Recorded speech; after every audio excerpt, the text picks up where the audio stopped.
just before the Ukraine reports came out, Trump's approval rating was underwater. It was around 40% to 42%. Well, thank you very much. The impeachment process has revealed how the president dominates the Republican Party. Vulnerable senators who are up for re-election this year, like Cory Gardner in Colorado, Senator Susan Collins, they have mostly stood by the president. Impeachment has been financially good for Donald Trump, his campaign at least.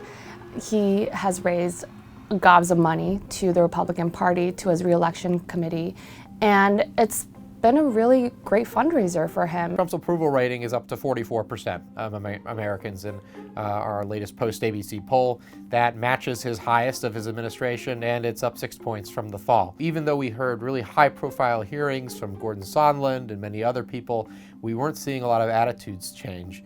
And they also became increasingly partisan on the issues of impeachment, similar to the way that people are about Trump generally. It leaves the president positioned for the re-election campaign as a politician with grievances, which he has always had, but a political warrior for his base. His core voters have rallied to him amid the impeachment fight, and as the impeachment process has unfolded, he's gone to rally after rally, asking his voters to stick by him. Whenever President Trump is under attack by Democrats, or that's how it's worded by the campaign, you'll see a flurry of emails and texts and tweets and videos and digital ads, all unleashed by the campaign and by the Republican Party.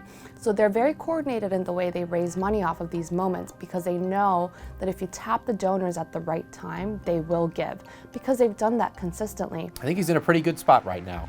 Not necessarily a favorite for re-election, but this is not something where new information about what happened in Ukraine and with relations with the Ukrainian president have really soured Americans on Trump in a way that they didn't think about him before. In fact, he's doing just as well as he's done in many periods before. In the third quarter of 2019, before impeachment began, President Trump and the Republican Party had already set a record fundraising number at $125 million. That was a lot. That's over 3 months that they were able to raise that money. In the final 3 months of 2019, the quarter when impeachment was happening, he exceeded that record from the previous quarter.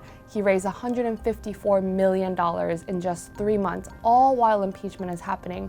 This is in small dollars, big dollars, from fundraising events, from online donors. This is just money everywhere coming in to support President Trump. I think the real question is where Trump ends up in November. Is it a period in which people are leaning toward the higher 40s for him? That could really mean re-election for him. If he's down into the 40s in national approval and into the mid-40s in some of those key states, then it really makes the difference. They know that the impeachment process has led them to take some bruises, to take some hits politically.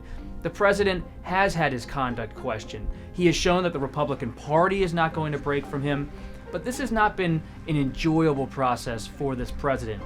He has been pleased that the trial was brief, that Republicans held together, they didn't bring in additional witnesses, but there was a palpable fear in the White House that if John Bolton came forward and testified, that would be a major political headache. It didn't happen.